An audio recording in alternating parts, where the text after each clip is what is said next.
Bradie from Sparrow Quilt Company. Today I would like to show you how to make a French braid quilt using a really cool tool. So this is a French braid. Pretty nice, hey?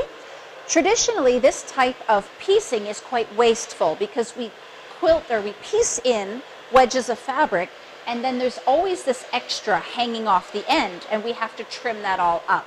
And all of that just goes into the trash. It's not really usable again. So using this cool ruler, it's called the Braid Template, we are going to cut out strips that are exactly the right size and shape that we need in order to create the French braid quilt. So let me show you. I have pre-cut some strips that are 2.5 inches wide. Okay, these were cut from a fat quarter, so they are only about 21 or 22 inches long. Everything in this pile is right side up. I'm going to look on my ruler and there is an indicator here that says line up along this edge. And the reason that is because we can cut different widths of strips.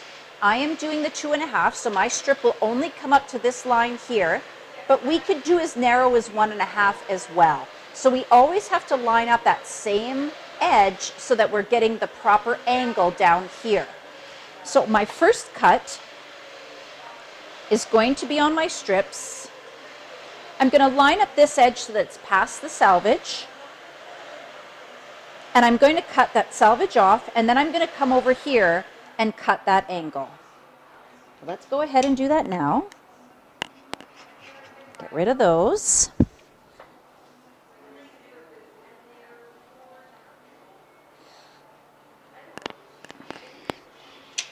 Now I can scoot that out of there and I'm going to turn the ruler around. This time I'm going to line up my edge along the top edge of the fabric. So I've got a little bit hanging off this side that's closer to me. The angle's already there, so now I just need to cut the vertical cut. And that's just going to go into my scrap bin, or I can use it to cut smaller braids, and I'll show you that in just a moment. Now, the thing that you need to know is that both of these are going to have the same angle. When we are cutting for the French braid, each side is a different angle. So everything that I've just cut is going to be on this side of the quilt. Now I need to cut the wedges that come this way. So let's set these aside for a moment. This time when I make my cuts, my fabric has to be upside down. The wrong side of the fabric is going to be looking at me. If I had used a jelly roll strip, which was folded in half, I would have cut both of these at the same time because I would have had 2 layers of fabric, one upside down and one right side up.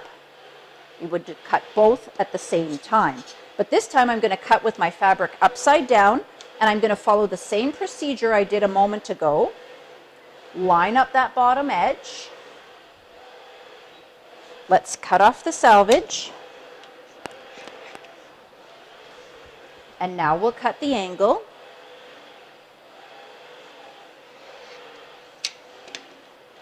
We'll flip that over, and this time we're going to line up along the top edge. Always look at your ruler. It will tell you which side to line up. And let's cut that vertical slice there. These are scrap, and these are now going to be my other sides. So let's see now how this goes together. I got a few that I pre-cut earlier. Now I have got wedges with 2 different angles, and if you look at them, it's going to create that nice straight edge that we're after. I'm going to take a wedge from this pile and I'm going to put it right beside a wedge from the other pile. This is where I'm going to sew just this short little seam here. So we're going to put that with right sides together. And on our machine, we're just going to sew our 1/4 inch seam. And then that's going to open up. We'll just pretend it's sewn for now.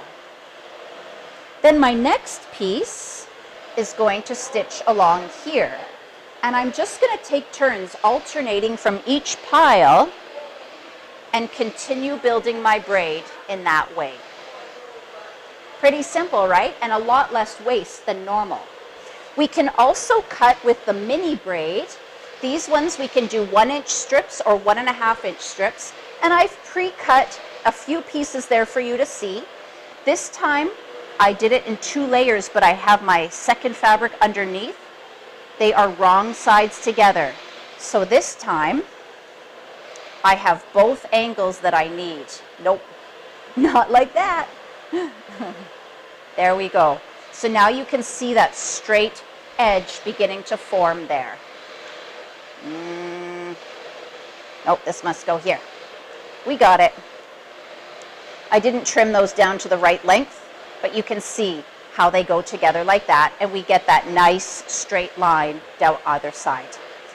Now, a really cool trick that they taught us about these rulers is when we get to the end, we're going to have these empty spaces here.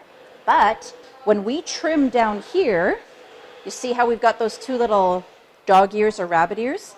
We're going to cut straight across there. This can come in and insert up here. I hope that all made sense. If you're not sure, leave us a comment here on this video. If you're interested in any of the braid templates, either the large or the small or the accompanying patterns, you can find them all at sparrowquiltco.com. Thanks for watching, and we'll see you next time.